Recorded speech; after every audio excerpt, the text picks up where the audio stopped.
Hello, Joe from How you Milburn. doing? You alright? I'm very well, thank you. How are you? Tired. Tired? But, well, you know, we're getting old now.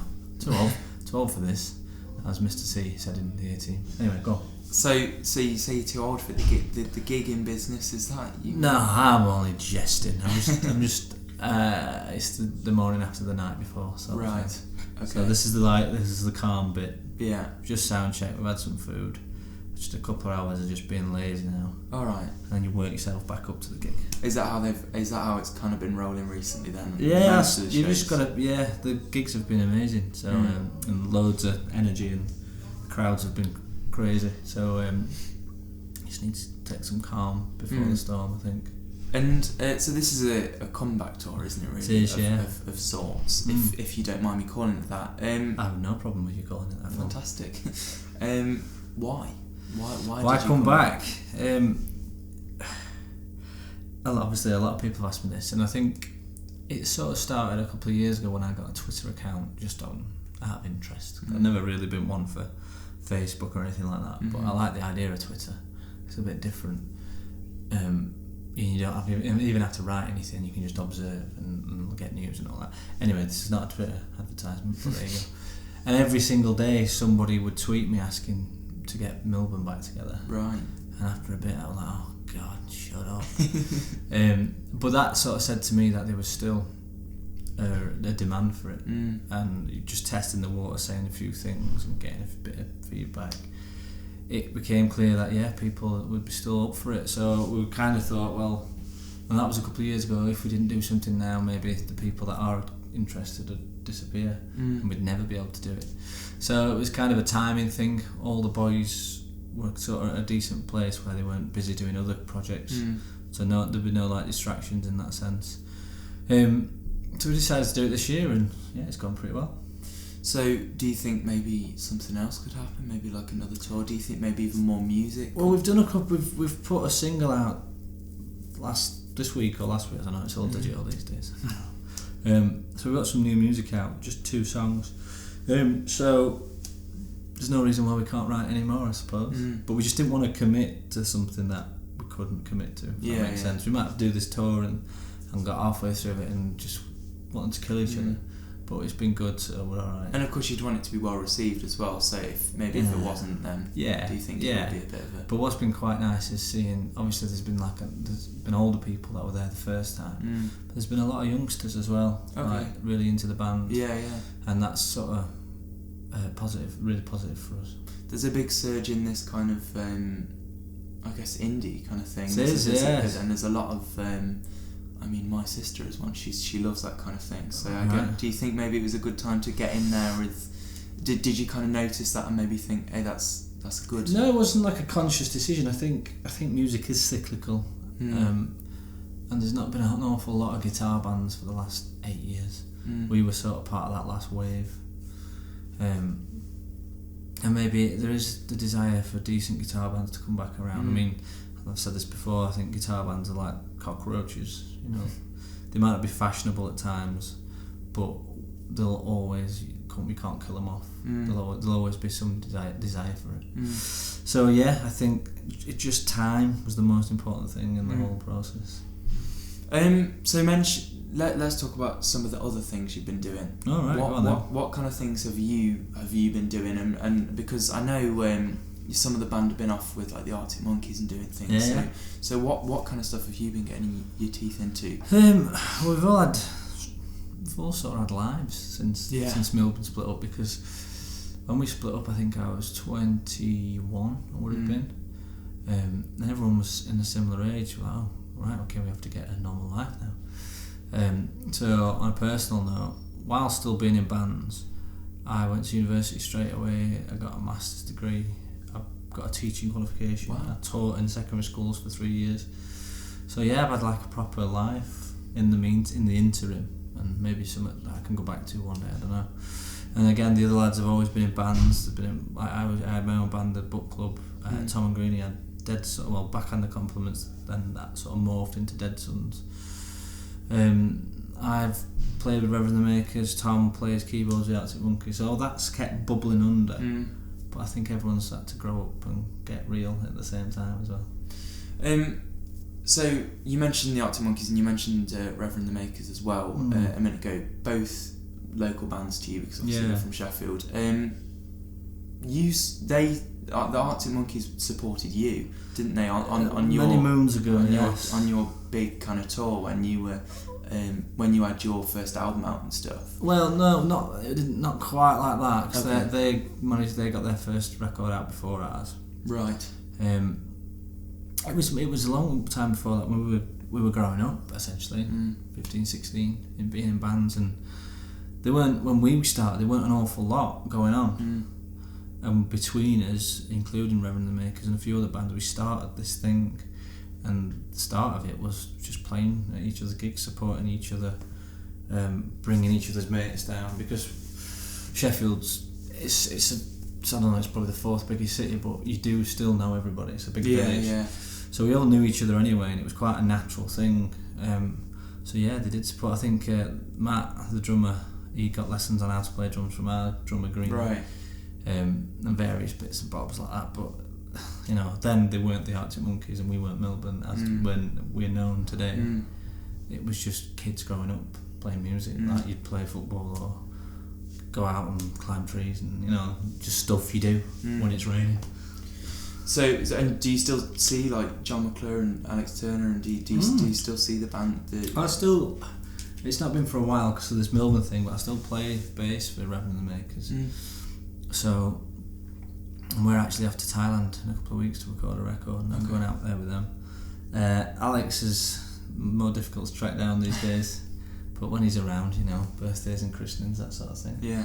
And Christmases, we sometimes, you know, all of us will meet up and do something. Or there'll be a reason, at someone's wedding or whatever. So yeah, it's like, I suppose it's like, you won't know this yet, boys, but when you get of a certain age, people do just naturally. Yeah, of course. Families and houses and stuff, and you move. You know, as far as we're concerned, Al lives in LA because of his job. That's what he does. And every now and again you bump into him.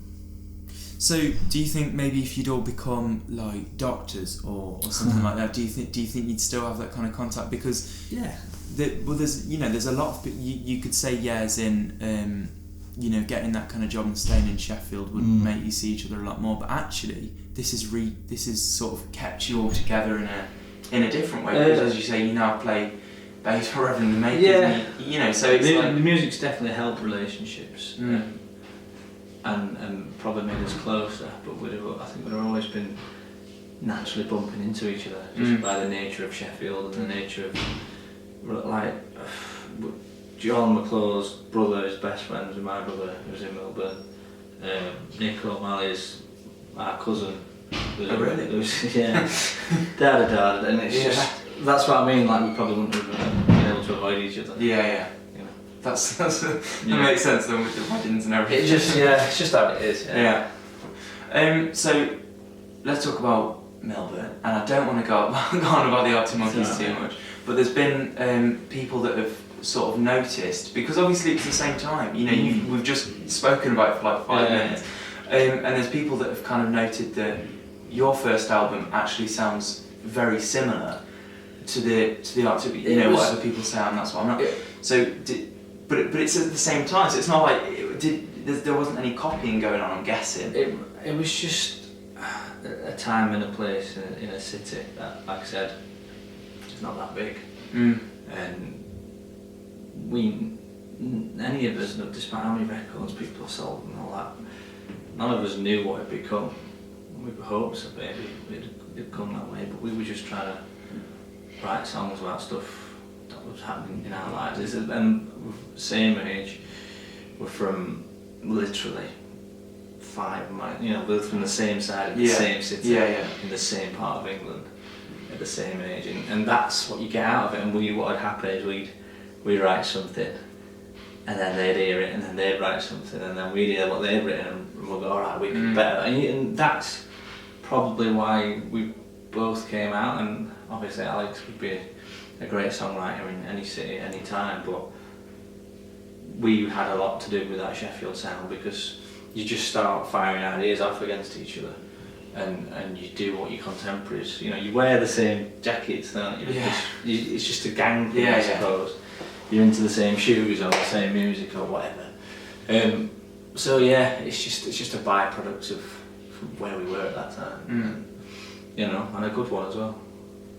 Okay, so it's quite an obvious question, but it's one that does always interest me. If you weren't playing music, firstly, why do you decide to play music, and why does it have such a strong impact? And if you weren't playing music, I mean, you say you got a degree, so do you think you would have just gone straight into that and gone and been a teacher? I don't know, the music thing, I really don't know, but I always go back to it. Fundamentally, I always want to pick up my guitar and write songs, or sit down at the piano and write a song, and that's what it is. And I've tried, well, no, I'm not consciously tried, but even when I weren't particularly busy with bands, like dry spells or whatever, I still pick up my guitar up every day and just mess around. I've never once thought, right, I'm not going to write a song for 6 months. And I think that said to me, you're always going to do this. Just like, I don't know, a lot of us have always played football, you're always going to do it. Yeah. So just, admit it and try and do it well, instead of trying to do everything. Because that's what, this time last year I was trying to do everything. I was trying to be in Reverend and the Makers, I was trying to be a secondary school teacher. And I didn't want to try and be in Milburn as well. Yeah. I wanted to do it properly. Because there's no point doing it at all if you're going to do it half-arsed. So yeah, I'd definitely be a school teacher, which I did enjoy, but this is a bit better. A bit more rock and roll. A bit more fun, yeah. So, how is the tour going? Is there been any kind of times where you mentioned earlier if you kind of wanted to kill each other or whatever? Has there been any kind of... No, it's fun. We're not... It's a lot easier actually than it was the first time. Because we're all of a certain age, we've all done it so many times, we've all been in bands constantly, that we get how it is, and sometimes you give someone the space, and sometimes you take the piss out of them, and sometimes you all get drunk together, which is like a nice thing to do, and sometimes you're all hungover together, and that's quite a funny experience too. I think with age, people are just a little less sensitive, and a bit more laid back, a bit more chilled out about it. Before, what had happened here in this instance is there'd be 2 of us, if not 3 of us, if not 4 of us doing this interview. And that would be great, because I'd want to say one thing on the other lads. But then he'd want to say something else, I'll show you what we did. And this time it's like, yeah, you go and do it, Joe. Which is fine by me and fine by them. So that's like just one example of how we care, but we're just a lot more relaxed about it. What will be, will be. Well, thank you very much. No problem. Final question. Yes. If you have to cite an all-time favourite musician. Oh wow. My answer probably changes to this all the time. Okay. I mean, quite obviously, like a lot of people, but the Beatles were very important. But also, little known about us four, one thing we've all got in common is our parents went to an Irish band called Thin Lizzy when we were growing up. They did the Boys Are Back in Town. Yeah. And when I started playing bass, because Phil Lynott played bass, a big 6'3", mixed-raced Irishman in the 70s, an amazing looking thing, who wrote some great songs and had loads of charisma and all that. So maybe today I'm going to say Phil Lynott, or Lynott, depends how you pronounce it. But yeah, he was a hero of all ours, just cool. Fantastic. Yeah. Well, thank you very much. It's been fantastic to chat to you. Cheers, mate. Thank you.